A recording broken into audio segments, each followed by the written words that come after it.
Hello, good morning and I welcome you all to Announcement Academy. I hope you all are doing good. My name is Anush Mokashan. स्वागत है आप सबका आज की ताज़ा खबर में। तो वर्ल्ड इकोनॉमी के साथ करने वाले हैं आज की ताज़ा खबर की शुरुआत। बट बिफोर आई बिगिन एक अनाउंसमेंट करना चाहता हूँ आप सबके लिए।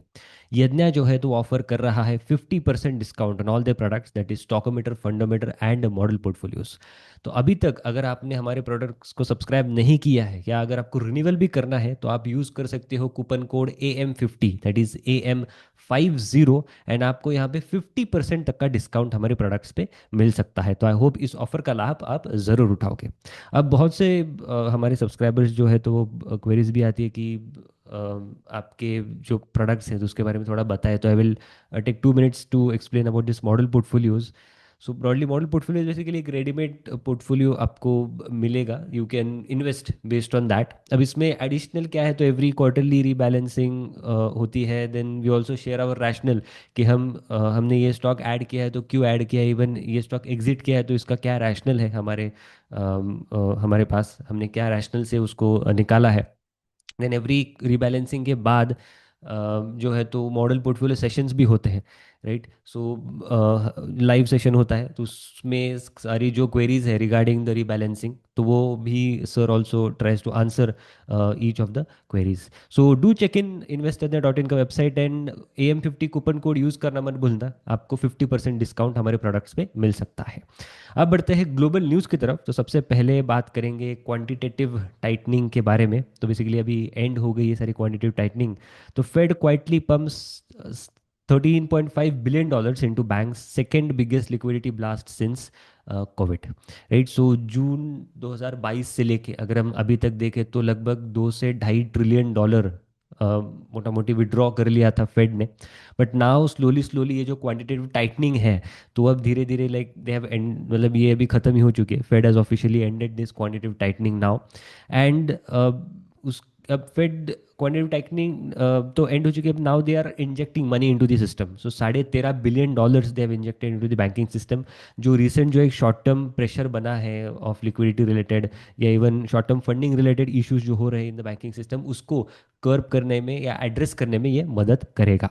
अब इसका जो इम्पैक्ट मोटा मोटी देखा जा रहा है तो मैं पढ़ रहा था तो मोस्टली क्रिप्टो मार्केट्स पे ज़्यादा देखा जा रहा है इसका इम्पैक्ट। एंड ऐसे एक्सपेक्टेशन है कि नए हाइज यहाँ पे लग सकते हैं 2026 के बिगिनिंग में। सो ब्रॉडली ये जो अगर हम देखें तो बट क्या ये क्रिप्टो के लिए या ये सारा जो स्टिमुलस है या क्या ये सारा जो इंजेक्शन ऑफ मनी है ये क्रिप्टो के लिए बेसिकली है नहीं। दिस इज़ जस्ट फॉर कि शॉर्ट टर्म जो प्रेशर बना है इन दी बैंकिंग सिस्टम, जो स्ट्रेस बना है तो उसको कर्ब करने के लिए ये फंडिंग ज़्यादा तौर पे यूज़ होगा। देन नेक्स्ट न्यूज़ के बारे में बात करते हैं। OECD raises US eurozone growth targets as world economy still resilient.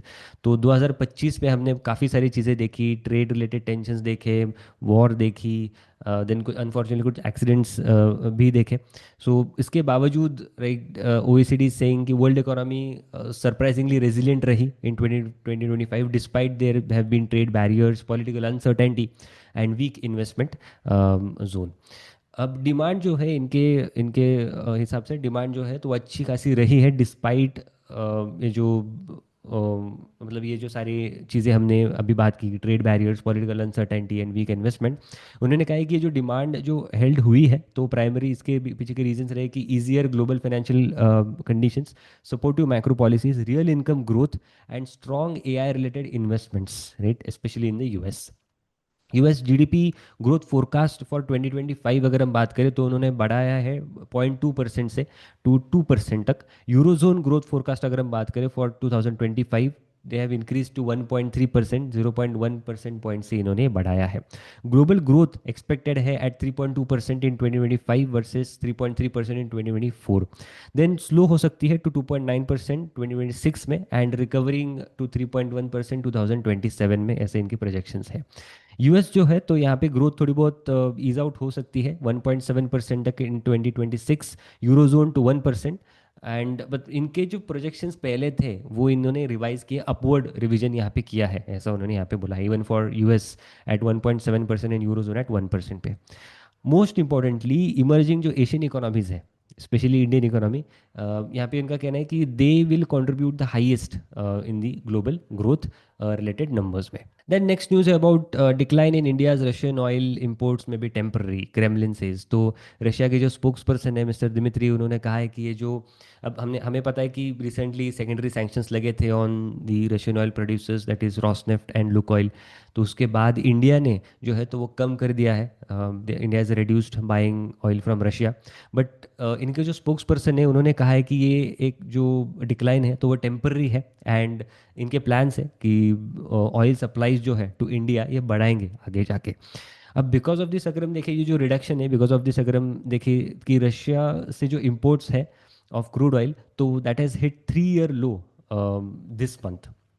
अब यहाँ पे कुछ रिफाइनर्स है, इंडियन रिफाइनर्स है, जैसे कि मैंगलोर रिफाइनरी एंड एचपीसीएल, तो उन्होंने स्टॉप कर दिया परचेसिंग ऑफ रशियन ऑयल। जबकि बाकी जो स्टेट रन रिफाइनरीज है जैसे कि Indian Oil and Bharat Petroleum, they are still negotiating और may be buying from non sanction Russian entities, ऐसा यहाँ पे न्यूज़ है। देन नेक्स्ट न्यूज़ के बारे में बात करते हैं। US to depend mineral supply chain with 8 nations in AI race with China. तो यहाँ पे पहले यूएस ने ट्राई किया कि चाइना को पीछे खींचा जाए इन लाइक उनका जो डिपेंडेंस है overall on this rare earth supplies वगैरह, तो वो कम कर दिया जाए। बट वो नहीं हुआ to an extent. But now US बोल रहा है कि हम खुद आगे बढ़ेंगे, we will tie up with multiple nations. तो यहाँ पे 8 ऐसे नेशन से, इनके अलाइड नेशन से, उनके साथ ये टाई अप करेंगे, जिससे जो सप्लाई चेन है तो वो स्ट्रांग होगी फॉर इसेंशियल मटेरियल्स जैसे कि सेमीकंडक्टर्स एंड क्रिटिकल मिनरल्स, जो कि इंपॉर्टेंट है एंड रिक्वायर्ड है फॉर एआई टेक्नोलॉजी। तो ये नेशंस कौन से हैं? Japan, south Korea, Singapore, Netherlands, UK, Israel, UAE and Australia. Right. ये सारी जो चीज़ें हैं तो ये बेसिकली ये जो टाइप्स वगैरह करने वाले हैं, तो प्राइमरी गोल है कि reduction of dependence on China, right. यही एक सिंपल गोल है। तो यहाँ पे इन्होंने कहा है कि समिट होगी वाइट हाउस में लगभग 12 दिसंबर को। वहाँ पे सारे टॉपिक्स डिस्कस हो गए related to energy, minerals, advance manufacturing, semiconductors, AI infrastructure and logistics related. And US ये चाहता है कि उनको इंश्योर करने की जो कंपनीज है जो बिल्ड कर रही है एआई टेक्नोलॉजीज, मतलब ट्रांसफॉर्मेटिव एआई टेक्नोलॉजीज, तो ये करे। But there should be again minimum dependence on China, मतलब चाइना से थोड़ा बहुत करेंगे इंपोर्ट्स वगैरह, बट तो डिपेंडेंस जो है तो वो कम हो, ऐसा यहाँ पे यूएस का सारा फोकस है। इनके जो लीड ऑफिशियल है मिस्टर हेलबर्ग, तो इन्होंने कहा है कि जो इनिशिएटिव है that is mostly America centric, and इसमें just not only America but सारे जो नेशंस है जिनके साथ ये टाइप करेंगे, 8 नेशंस, तो बेसिकली सप्लाई चेन स्ट्रेंथन करने के ये सारे प्लान्स हैं इनके। तो यहाँ पे यूएस भी ग्रो करे और ये सारे 8 नेशंस भी ग्रो करे, ऐसा इनके यहाँ पे प्लान्स है। देन नेक्स्ट न्यूज़ के बारे में बात करते हैं। Treasury secretary says GOP policy bill will provide substantial tax refunds. तो जो कैबिनेट मीटिंग हुई यूएस में, जो तो इनके ट्रेजरी सेक्रेटरी जो है मिस्टर स्कॉट बेसेंट, तो इन्होंने कहा है कि he expects Americans to see substantial tax refunds. तो बहुत ज़्यादा टैक्स रिफंड अभी ये हो सकते हैं 2026 में, as a part of this, मतलब as a result of this, ये जो वन बिग ब्यूटीफुल बिल है तो उसके तहत। सो 2026 जो है तो ही इज सेइंग बहुत ज़्यादा tax refunds, substantial tax refunds होंगे in the first quarter of 2026 itself. And इसके बाद उन्होंने ये भी कहा है कि जो बेस्ट वे इज़ टू, मतलब जो सारा अफोर्डेबिलिटी क्राइसिस अभी बोला जा रहा है, तो उसको टैकल करने का एक बेस्ट वे ये है कि you give more money in the pockets of Americans. तो उन्होंने ये कहा है कि is to give Americans more money in their pockets, which is what this bill has done and to be done. देन उन्होंने ये भी कहा है कि रियल वेज इंक्रीजेस भी यहाँ पे दिखेंगे अगले साल में, next year is going to be a fantastic year. बाकी अगर हम ट्रम्प रिलेटेड देखें तो उन्होंने कहा है कि he has picked the new Fed chairman, and वो अनाउंस करेंगे अर्ली नेक्स्ट ईयर, तो मे बी जैन 2026 में अनाउंसमेंट आ सकता है। Basically has said very soon, तो अर्ली नेक्स्ट ईयर में we can expect, and a new era of monetary policy is coming, ऐसा भी यहाँ पे मैंने पढ़ा, ये लाइन बहुत अच्छी लगी मुझे। देन अब यहाँ पे जो नए फेड चेयरमैन हो, यहाँ पे प्रिडिक्शंस भी आ रहे हैं सामने कि नए फेड चेयरमैन जो है तो White House economic adviser currently जो है तो केविन हैसेट, तो वो उनके नए फेड चेयरमैन होने के चांसेस यहाँ पे ज़्यादा है। Like there is this some meter and all, तो 81% चांस है कि ये 80-81% चांस है कि ये नए फेड चेयरमैन यहाँ पे हो सकते हैं। देन इंडियन इकोनॉमी न्यूज़ की तरफ यहाँ पे हम बढ़ते हैं। तो सबसे पहले रुपी के रिलेटेड बात करनी पड़ेगी। Rupee hits record lows as outflows, trade limbo keeps bearish bias intact. Right. तो गोल्ड इम्पोर्ट मतलब गोल्ड प्राइसेस बढ़ना, राइट। ये जो सारा ट्रेड टेंशन्स है यूएस का, अभी तक कुछ डील साइन हुआ नहीं है, there is nothing has come up material, मतलब मटेरियलाइज कुछ हुए नहीं है चीज़ें। तो Indian rupee new all time low के नियर है, लगभग 90 रुपीज़ पर डॉलर के आसपास। इसके कुछ रीजंस हैं। तो पहला तो अगेन कुछ ऐसी एक डील साइन हुई नहीं है यूएस के साथ, इंडिया यूएस की अभी तक मटेरियलाइज कुछ हुआ नहीं है। अपार्ट फ्रॉम दैट एक स्लोनेस दिखा है ट्रेड में, even reduced foreign money coming into India, right. जो इम्पोर्टर्स है तो they are not, they are actually like buying dollars, right, because they are expecting कि रुपी है तो और भी वीक हो सकता है। वेरे जो एक्सपोर्टर्स है तो they are waiting to sell dollars. तो यहाँ पे अगेन एक मिसमैच है। उस वजह से भी यहाँ पे रुपी पे प्रेशर बना हुआ है। आरबीआई इंटरवेन कर रहा है टू कंट्रोल ये जो सारी वोलाटिलिटी है रुपी में, बट एनालिस्ट ये कह रहे हैं कि और भी यहाँ पे ये वीकनेस और भी जंप कर सकता है, प्राइमरी बिकॉज जो फॉरवर्ड प्रीमियम्स है तो वो यहाँ पे जंप हुए हैं शार्पली। एंड यही दिखा था कि आगे आने वाले कुछ पीरियड में भी ये और भी यहाँ पे वीकनेस हो सकता है रुपी में। ऐसा मैंने ये भी पढ़ा है कि some PSU banks are also there in selling the dollars. This is likely for the RBI कि ये 89.85 पर डॉलर के आसपास थोड़ा बहुत स्टेबलाइज हम होते हुए देख सकते हैं, ऐसा यहाँ पे एक्सपेक्टेशंस है। देन नेक्स्ट न्यूज़ है about NSC weight concentration guidelines, here's how the Nifty bank will be impacted. तो सेबी ने एक्चुअली एनएससी से कहा है to reduce the concentration in indices, जिनका जिनका भी फ्यूचर्स कॉन्ट्रैक्ट्स है जिस जिस इंडेक्स पे, तो वहाँ पे कॉन्सेंट्रेशन जो है किसी भी एक पर्टिकुलर स्टॉक का, जैसे निफ्टी बैंक में HDFC bank is the highest wait, लगभग 27-28% का वेट है, तो वो कम करना है। मतलब सारे जो कॉन्ट्रैक्ट्स इंक्लूडिंग बैंक निफ्टी। तो यहाँ पे एक रिजिक यहाँ पे अनाउंस हुआ है। तो टॉप 3 वेट्स जो है, तो चेंजेस रिलेटेड ये पॉइंट्स हैं। तो टॉप 3 वेट्स किसी भी इंडेक्स में उन्हें इंश्योर करने हैं कि they are capped at 19% for the top stock, 14% for the second stock and 10% for the third stock. अब निफ्टी बैंक जो है तो वो इम्प्लीमेंट मतलब यहाँ पे इम्प्लीमेंट होंगे ये स्टेजेस, ये जो changes in 4 stages starting from end of this December.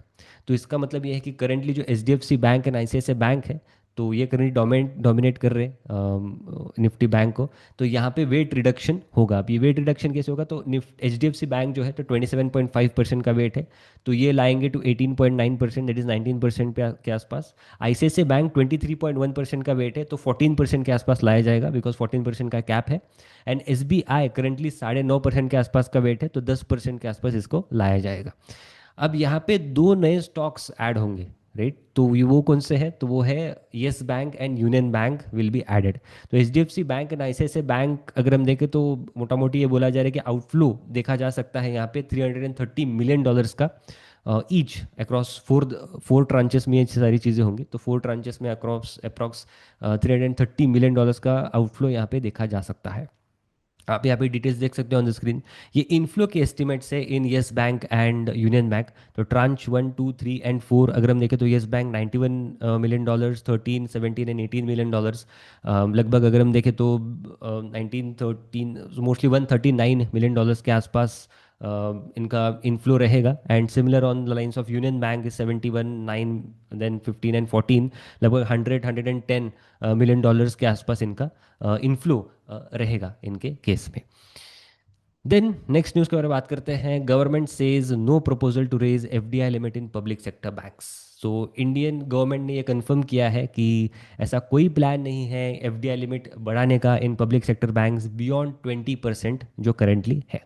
Private sector banks में करेंटली 74% का एफडीआई लिमिट है, जिसमें भी 49% डायरेक्ट रूट है, दैट इज जिसको अप्रूवल नहीं लगता है, बेसिकली ऑटोमेटिक अप्रूवल रूट है। बट बियॉन्ड दैट अगर चाहिए तो यहाँ पे गवर्नमेंट का अप्रूवल लेना पड़ेगा। पब्लिक सेक्टर बैंक से रिलेटेड अगर हम देखें तो करेंटली एसबीआई में there is highest foreign ownership of 11.07% as of March 2025। Other bank जो है तो bank of Baroda, Canara bank also saw increase. बाकी जो बैंक है Indian Overseas and UCO bank have low foreign ownership currently. Then next news की बात करते हैं। इंडिया का sugar output, that is India sugar output jumps 43% in October and November on strong Maharashtra performance. तो यहाँ पे इनकी जो साइकिल होती है दैट इज़ जो मार्केटिंग ईयर स्पेशली बोलते हैं, फ्रॉम अक्टूबर से लेके सितंबर नेक्स्ट ईयर तक। तो पहले 2 महीने में अक्टूबर एंड नवंबर में 43% का जंप दिखा है in the production in the first 2 months of the marketing year cycle में यहाँ पे बात कर रहा हूँ। तो अगर हम देखें तो 2.88 मिलियन टन्स था लास्ट ईयर में, and currently it is 4.11 million turns के आसपास यहाँ पे प्रोडक्शन हुआ है। And this was driven by strong output from Maharashtra and इसके बावजूद बाकी जो उत्तर प्रदेश है तो वहाँ पे भी अच्छा खासा जंप दिखा है। सो ओवरऑल अगर हम महाराष्ट्र रिलेटेड बात करें तो यहाँ पे इंक्रीज दिखा है ऑफ 4,60,000 टन्स का, एंड ओवरऑल प्रोडक्शन अगर हम देखें तो 1.69 मिलियन टन्स का यहाँ पे प्रोडक्शन हुआ है। यूपी अगर हम देखें तो यहाँ पे इंक्रीज हुआ है फ्रॉम 1.28 मिलियन टन से लेके 1.4 मिलियन टन्स के आसपास। कर्नाटका में प्रोडक्शन थोड़ा डिप हुआ है, 8,12,000 turns say 7,74,000 tons. Gujarat has produced 92,000 tons and Tamil Nadu has produced 35,000 tons के आसपास का प्रोडक्शन। बाकी अगर हम ओवरऑल ऑपरेटिंग शुगर फैक्ट्रीज की यहाँ पे बात करें तो 736 थी last year, now it has jump to 428।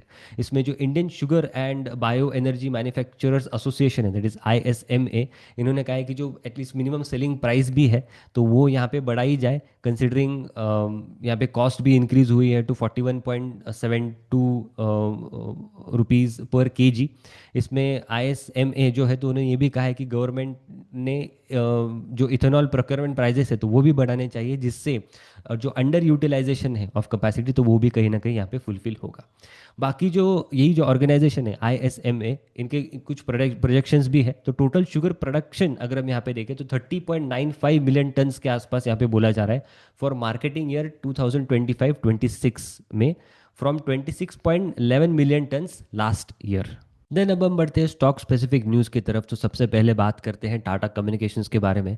तो इन्होंने एक एक्विजिशन किया है। So Tata communication acquires 51% stake in AI firm कमोशन INC फॉर $25.5 मिलियन। तो इनकी जो सब्सिडरी है, वोलियन सब्सिडरी जो है टाटा कम्युनिकेशंस नेदरलैंड्स, तो इन्होंने एक्वायर किया 51% stake into this company which is a US based AI driven, basically SaaS platform है अगर सिंपली आपको बताऊँ। ये इनका एक प्लेटफॉर्म है, वहीं से they try to cell.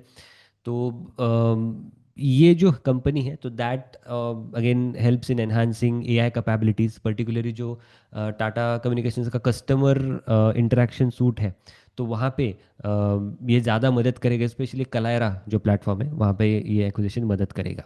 Overall अगर हम इस कंपनी के बारे में बात करें तो मार्च 2022 में ये कंपनी स्टार्ट हुई थी। लगभग अभी 1 करोड़ रुपीज़ के आसपास इनका रेवेन्यू है। फोकस है AI की तरफ, वॉइस AI, देन ऑटोनॉमस जो डिजिटल एजेंट्स वगैरह होते हैं तो उसकी तरफ इनका ज़्यादा फोकस है।